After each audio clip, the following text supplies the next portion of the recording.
Victor, it's great to see you this morning. Yeah, same here. So, Victor, you wrote a hit book about 25 years ago about the plight of women who are trafficked from many countries, but especially from Ukraine, throughout various parts of the world. And now the situation for Ukraine, as you're well enough aware, about 6.2 million refugees are currently located in Europe and other parts of the world, the majority of them, of course, being women and children. You keep up on these issues, I imagine. What's the situation now with sex trafficking or human trafficking of people who have made their way to Europe? Well, the one thing that worried me instantly when, the huge numbers of women and children were heading for the borders and trying to get out of or fleeing Ukraine because of the Russian invasion, right away I said there's going to be traffickers and their helpers trying to get women and children into their nets and capture them and take them off. And I knew it was going to happen, and it has happened. It has been cited in the U.S. State Department annual reports on trafficking in persons, and it is really, really bad. Women have disappeared, children have disappeared, and one of the things that if you look at, you just have to look at online escort services and where they're providing Ukrainian women. And you'll see over the last number of years, they've skyrocketed. They've really increased. And the thing is that so many young women who are leaving, who are fleeing, don't realize what could be waiting for them at the other side of the border. And right away, as soon as this issue started with fleeing out of the country, out of Ukraine, I knew that this was going to happen, and it has happened. The problem is, very, very little has been done about it. Very little in the way of rescues.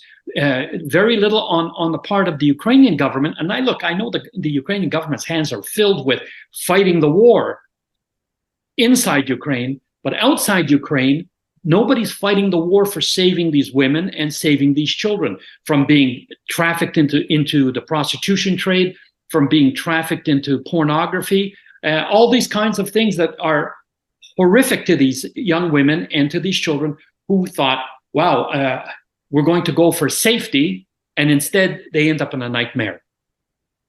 How prevalent is this? Is this something that's occurring specifically in Europe or other countries, or do they usually, once they've entered into this, stay in Europe? What happens? What's the process? Well, once they get grabbed, and I've seen this when I was doing the Natashas, Ukrainian women coming across the border to work in Poland, suddenly finding themselves in Germany or France or Greece or Israel or even China and parts of Africa. They get into this situation where the traffickers know where to send them. I saw one in Bosnia when I was in Bosnia doing research, where they were paraded naked on a stage in a town called Tuzla, where, and it was called the Arizona Market. And the women were being sold to traffickers. They were bidding on them so that they could take them to wherever, by car or by train or whatever, by ship. The trafficking, the worst thing about trafficking is people somehow get looped into it by believing that they're going to get a legitimate job, or believing this person, sometimes a woman, or oftentimes now a woman, is going to do something good for them. But they're part of the trafficking problem and the trafficking network, the criminal network that uses and abuses these people. When I was in Kosovo and Bosnia and places like that doing research, I couldn't believe how many 16, 17, and 18-year-old girls had been trafficked, upwards of 5,000, being abused by peacekeepers, UN peacekeepers, who were supposedly there to bring peace and stability to a war-torn area. And at the same time, they're doing their R&R, rest and recreation, by abusing sexually 16, 17, and 18-year-old trafficked girls. And you know how many of them were from Ukraine and Romania and Moldova and Bulgaria? It just shocked me. And, trying to rescue them and having guns pointed at me and asking the UN officials, why are you allowing these soldiers to do this? And they were saying, well, it's the local population. I said, the local population doesn't have money. They're impoverished. They're specifically there to be abused sexually by these soldiers who are peacekeepers with the United Nations. And, there was a big battle between me and the head of the United Nations Peacekeepers Unit because he was trying to deny it, except there were so many facts that I had and could prove it 100%. But, how do you rescue these girls and bring them back home? It seems like they will stay in these brothels in Germany, in France, in the Netherlands. They'll be in strip clubs in Canada. They'll be in strip clubs in the United States. They're all over the place. And it's amazing how the network manages to get these young women and kids into these places. Children, I mean, like, are 15, 16, 17. One of the things that I found when I was researching was the internats, the orphanages in Ukraine, where the rectors of orphanages were suddenly saying to a girl who's now aging out at 17 or 18, "Oh, Uncle Bogdan is here."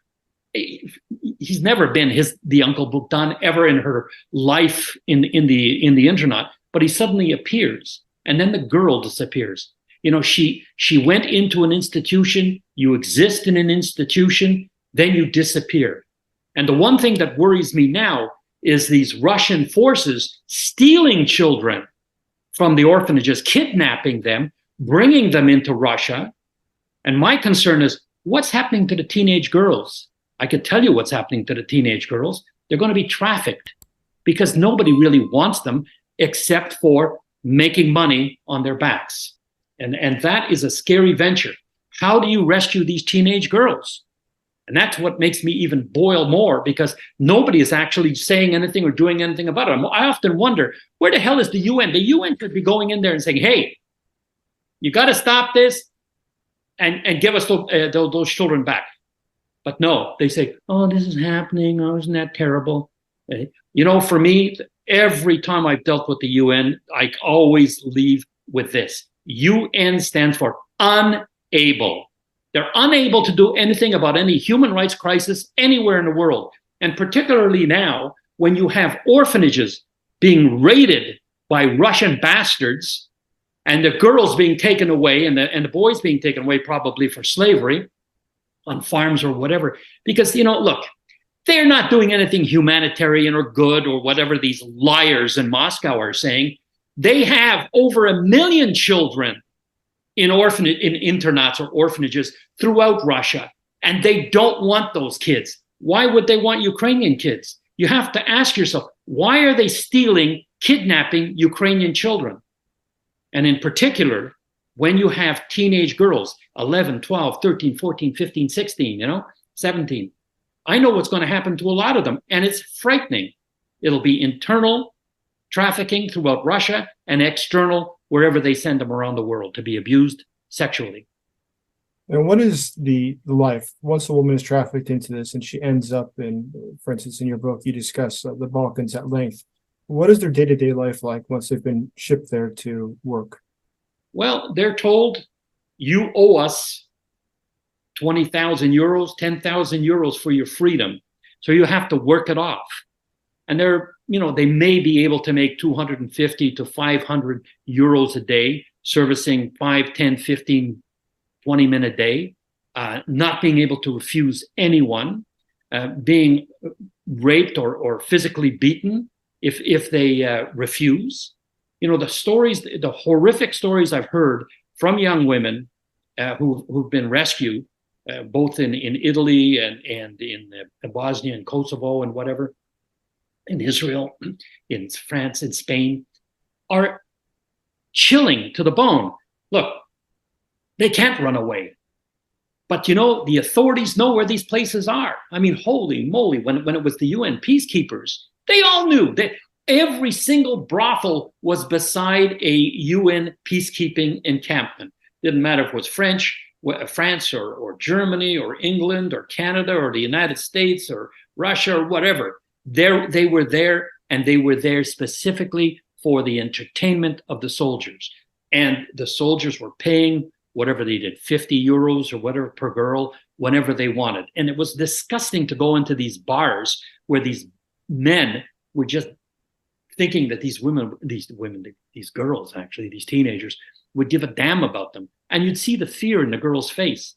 When I rescued 6 girls out of a brothel in Ferazai in Kosovo, and that two of them were Ukrainian, two Moldovan, and one Romanian, and another Bulgarian. It was horrific to see what they looked like, and when you looked at their passports, you saw this nice young lady, and what you see in front of you is this terrified woman who's been a young woman who's been abused by hundreds of men, not because they wanted to. You know, one of the things I found out when I was talking to women and girls who had been rescued or managed to escape, none of them ever said they wanted this in their lives. None of them. And yet sometimes people from Ukraine or from Russia or from wherever around the world would look at these women and go, oh, yeah, whore, prostitute, slut. No, victim. The whore and the prostitute and the bastard are the men who abuse them because they should know better. You think that these 14, 15, and 16-year-olds or 22-year-olds or 23-year-olds want to be there because you fat slob? Somebody, wow, you look really sexy for them? There was one man, he was a fat pig. He had two women locked up in his apartment. He was working for the UN, locked up in his apartment in Bosnia, in Sarajevo, no, in Tuzla. And he would have them feeding him grapes and whatever and doing whatever they had to do. And when he left, he always locked the doors. They were barred so these girls could not escape. You know, the kind of stuff that goes on, it's just mind-chilling. And for me, I just get really pissed off and angry that not more is being done around the world. You know, look, this stuff has been on the books with the United States, with the U.S. State Department Trafficking in Persons unit since 2001, and nothing has changed. The countries are still as bad as ever, and it doesn't matter which country it is, whether it's India or whether it's the Netherlands. Germany is one of the biggest brothels in the world. Turkey, and you look and you see all of these foreign women. You know, when a country, for example, like Germany says, we're going to legalize prostitution, which they did, and now have discovered that it was the biggest mistake they ever made. And they look and they say to themselves, how many German women are lining up to work in the sex trade because they want to make it look good? Very few. 85% of the women in the sex trade have been trafficked in from foreign countries. And I got to tell you, there's a lot of Ukrainian women in the brothels in Germany, and a lot of them in Turkey and other countries around the world. And people know that they did not go there because they wanted to be prostitutes. They were trafficked in, and they were trafficked in to what I call, you know, the prison of hell. Victor, I appreciate your very sobering interview. Thank you. Yeah, you're welcome.